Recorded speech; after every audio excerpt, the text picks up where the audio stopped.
Bekas Ketua Tim 9, Syafi'i Ma'arif, menyarankan agar Presiden Jokowi mencopot Budi Waseso dari jabatannya sebagai Kepala Bareskrim Polri.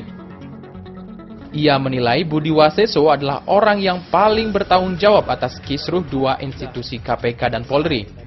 Ma'arif juga mengatakan, jabatan Kabareskrim harus di tangan orang yang ingin memperbaiki citra polisi. Berikut adalah sepak terjang Budi Waseso sejak menjabat sebagai Kepala Bareskrim terhadap KPK. Pada tanggal 22 Januari, Bareskrim menetapkan Bambang Wijoyanto sebagai tersangka. Pada tanggal 23 Januari, penyidik Bareskrim menangkap Bambang Wijoyanto. 9 Februari, Abraham Samad ditetapkan sebagai tersangka kasus dugaan pemalsuan dokumen atas laporan warga Pontianak, Feriani Lim, di Polda, Sulawesi Selatan dan Barat. Sepekan kemudian, Bareskrim menjadikan Abraham sebagai tersangka kasus penyalahgunaan wewenang. Pada 17 Februari, Budi Waseso mengancam akan mempidanakan 21 penyidik KPK dengan tuduhan memiliki senjata ilegal. Pada 10 April, Budi Waseso mengancam akan mempidanakan penyidik kasus Budi Gunawan di KPK jika polisi tak menentukan unsur pidana dalam kasus tersebut. 23 April, Bambang Wijoyanto kembali diperiksa Bareskrim dan hendak ditahan. Pada 1 Mei, Novel Baswedan ditangkap penyidik Bareskrim dan sempat ditahan di Makobrimob.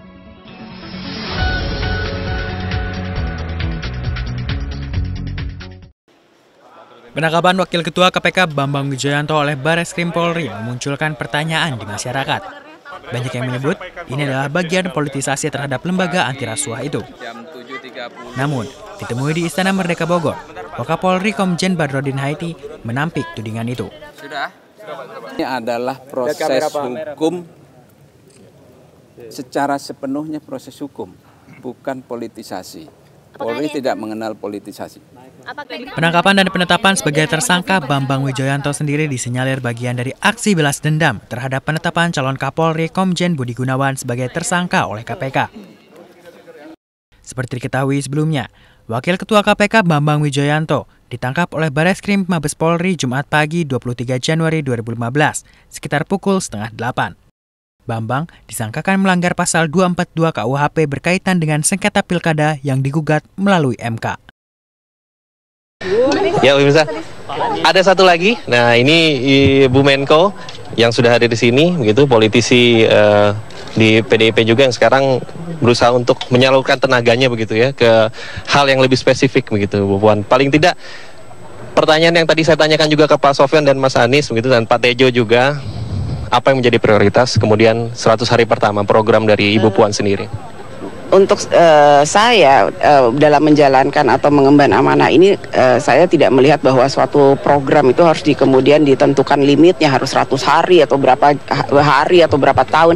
Tapi yang pasti bagaimana kemudian program-program yang ditugaskan oleh Presiden nanti dalam sidang kabinet yang pertama itu kemudian bisa kemudian tetap berjalan dengan baik, kemudian diterima oleh rakyat dengan baik dan tetap bisa dilanjutkan bukan hanya oleh pemerintahan ini tapi juga pemerintahan yang akan datang. Bagaimana kesinambungan semua program itu tidak hanya hari ini pemerintahannya siapa, kemudian dalam pemerintahan akan datang tidak dilaksanakan. Jadi yang kami inginkan adalah jangan kita kemudian terlalu berjanji akan suatu hal yang kemudian belum kita lakukan. Ini kan pelantikan saja masih dilakukan besok, kemudian apa yang menjadi penugasan khususnya itu masih akan dilakukan setelah Presiden memberikan arahannya. Jadi yang pasti amanah ini insya Allah akan saya lakukan dengan sebaik-baiknya. Ibu Puan, saya ingin mendengar sedikit mungkin karena besok dilantik begitu, pandangan Ibu Puan sendiri terkait dengan pengembangan manusia di Indonesia itu seperti apa? Ya, yang pasti itu kan pengembangan manusia itu yang harus kita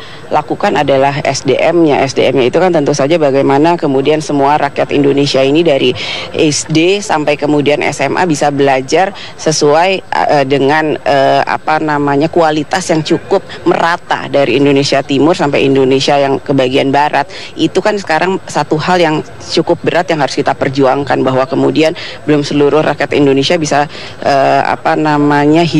menikmati pendidikan secara merata. Yang kedua tentu saja sehat. Gimana kita mau belajar kalau kita nggak sehat? Jadi juga kesehatan itulah yang menjadi tugas utama kita, bahwa manusia-manusia Indonesia ini dalam mengembangkan cara berpikirnya itu ya tentu saja harus sehat jasmani dan rohani. Ibu, terakhir ini tidak hanya disiplin terkait dengan pengembangan manusia saja, tapi juga dengan kebudayaan Indonesia ini sendiri. Kalau terkait dengan kebudayaan seperti apa? Begitu cara kita tidak hanya mengembangkan, tapi juga menjaga begitu. Ya, nasionalisme itu yang harus kita kedepankan, bahwa kebudayaan-kebudayaan yang ada di Indonesia ini dengan kulturnya yang berbeda-beda, kita harus tetap menjaga rasa atau kekhasan dari kultur tersebut. Jadi biarpun sekarang ini zaman globalisasi, buat saya sangat penting lah rasa nasionalisme khususnya di bidang kebudayaan ini kita tetap pertahankan. Baik, terima kasih Ibu, selamat bekerja, selamat dilantik besok. Terima kasih Ibu Puan, selamat. Iya. Mantan pimpinan Komisi Pemberantasan Korupsi Chandra M. Hamzah mengaku kecewa dengan terulangnya kasus cicak versus buaya. Sinyalemen cicak versus buaya kembali menguat pasca penangkapan Wakil Ketua KPK Bambang Wijoyanto Jumat pagi oleh Badan Reserse Kriminal Mabes Polri. Kecewaan disampaikan Chandra di Gedung KPK Jakarta Jumat 23 Januari 2015. Menyayangkan kejadian ini terulang kembali. Ya, saya menyayangkan kejadian ini terulang kembali, dan Pak Jokowi selaku Presiden Republik Indonesia yang sah, saya berharap bisa menyelesaikan masalah ini dengan sebaik-baiknya. Jadi kuncinya ada di Pak Jokowi. Ya, mudah-mudahan semuanya dapat selesai dengan baik. Polemik cicak versus buaya pertama kali menimpa Chandra M. Hamzah saat masih menjabat sebagai pimpinan KPK tahun 2008. Saat itu, ia dan seorang pimpinan KPK lainnya, Pipit Waluyo, sempat ditahan terkait dugaan gratifikasi. Penangkapan pasca KPK menyeret Kabareskrim saat itu Komjen Susno Duaji sebagai tersangka gratifikasi nasabah Bank Senturi. Saat itu kasus selesai berkat campur tangan Presiden Susilo Bambang Yudhoyono yang memerintahkan Kejaksaan Agung menerbitkan surat penghentian penuntutan kasus Chandra dan Bibit.